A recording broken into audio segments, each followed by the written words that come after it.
This is Denzel B. Redden signing on with you guys and girls. So today's review, I will be talking about the movie Godzilla vs. Kong. This will be a non-spoiler talk right here. So what I thought about the movie was so freaking fantastic. I cannot really wait to watch it again and again. But here's my review for Godzilla vs. Kong. Kong bows to no one.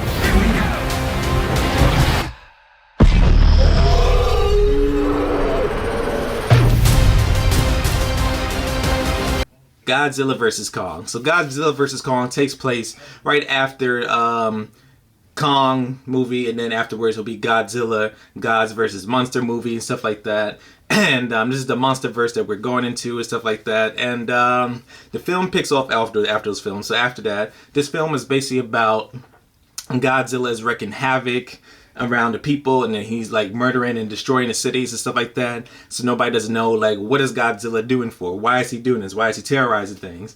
And it's a reason why, but really can't spoil that. But there's something mysterious is going on which is causing Godzilla to act that way. So now the people have to recruit Mr. Kong himself, because Kong has some kind of thing or like mythical background and stuff like that they have to take. Kong is dealing with the hollow earth part. And they had to take him down to this world and to find some weapon or something like that to defeat Godzilla for his mayhem. That's the whole plot of the story in the movie. So what I think about the movie overall, the movie's visuals is outstanding from beginning to end. Like, listen here, we just paid money or just watch it free HBO Max just to see these two titans go head to head. And let me tell you something. I watched this on HBO Max, and I own a 77-inch Sony OLED TV featured with Dolby Vision and with Dolby Atmos. I have a Dolby Cinema personally for me in my home. And let me tell you something.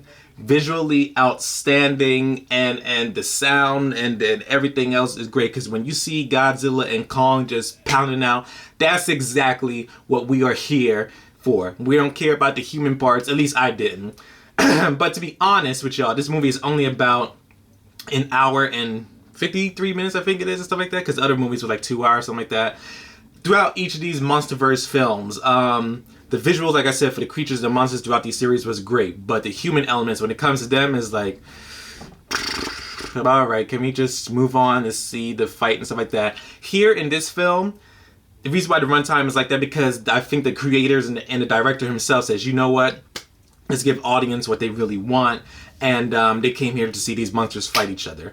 And like I said, it's very rewarding when Godzilla and Kong are on the screen. And this is the movie where King Kong is mostly shining throughout the film. Godzilla is only like in, I could say like 20% of the film, or 30% of the film, whatever you call it. But Kong is the heart of this film and stuff like that. And then him and the interaction like you see in the trailer with the little girl and stuff like that, to communications and stuff like that. Yeah, that was cool, stuff like that.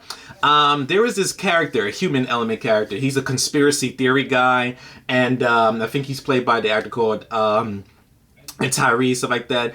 All the actors and everything were good and stuff like that, you know, but it's just that some of the comedy a little bit worked, but then the majority didn't work.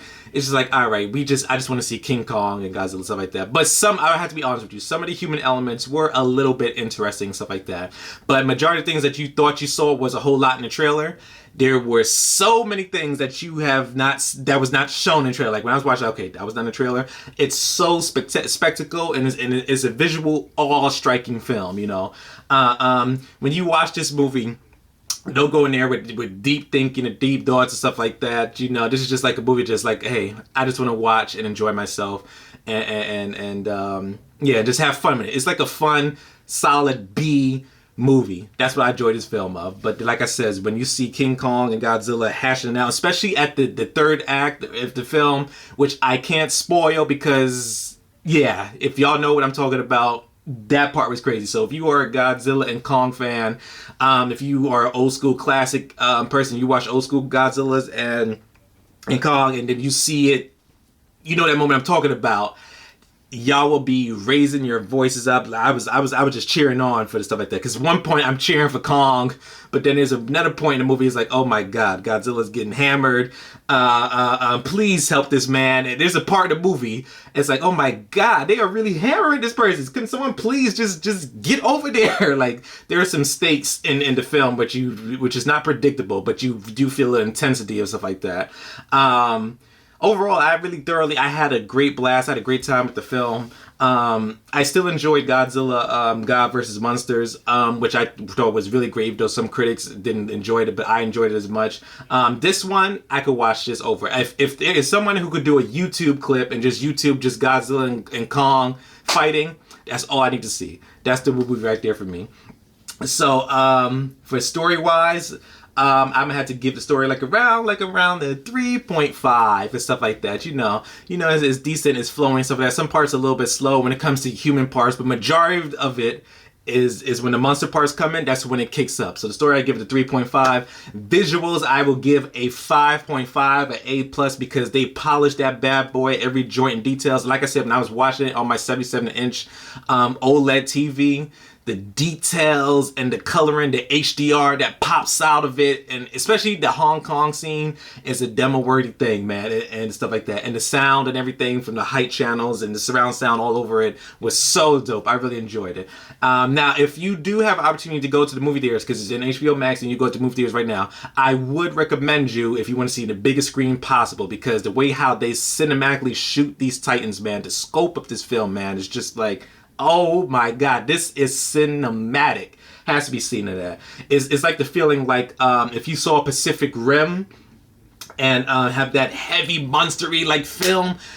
That's how this film felt like. It felt heavy. It felt like you looking up the beast and everything, and the way how beautiful. I really enjoyed the cinematography, visuals, and stuff like that. Story is 3.5.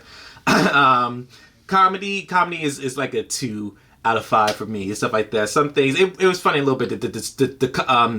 With the conspiracy theory guy, kind of had me a little bit rolling, but overall, everything was cool. The human parts, like I said, for all the monsterverse, I didn't care for. I just want to see the Titans play. If I can describe another way before I go any further, it's like you paying a pay-per-view fight. You want to see the two champions, your two favorite fighters, but then afterwards, when they scope it to the announcers and stuff like that, it's like, all right, enough for the announcers. Can we just get back to the ring? That's how I can describe this movie. Well, the whole monsterverse dashboard, but this is what I described the movie, stuff like that. Fun, great time. Watch with your friends or family and stuff like that, and just have a heck of a good time. I really enjoyed Godzilla vs. Kong, and how I would rate it. I would rate this movie either a 4 out of 5. Great time, great visuals. All that was great, man. It was beautiful. Is it perfect? No, it's not perfect, but just a good time and just watch a film and stuff like that. Is there anything that I missed and stuff like that? Yeah, 4 out of 5. I'm still grading about 3.5, 4 out of 5, but I'm gonna give it a 4 out of 5 because I had a great time watching it. I will watch it again with other family members or friends, and when it comes on TV, etc., etc. But yeah, that was my review for Godzilla vs. Kong. Go out and see it, or stay home and watch it and see it. What are your thoughts about it? And what's your favorite King Kong movie? Comment below, and please let a brother know. And also, if you enjoyed my review about this, click like, subscribe, and share. More videos we posted each and every other week. So, with that being said, this is Denzel B. Wren signing off with a bang. Ha ha! Woo!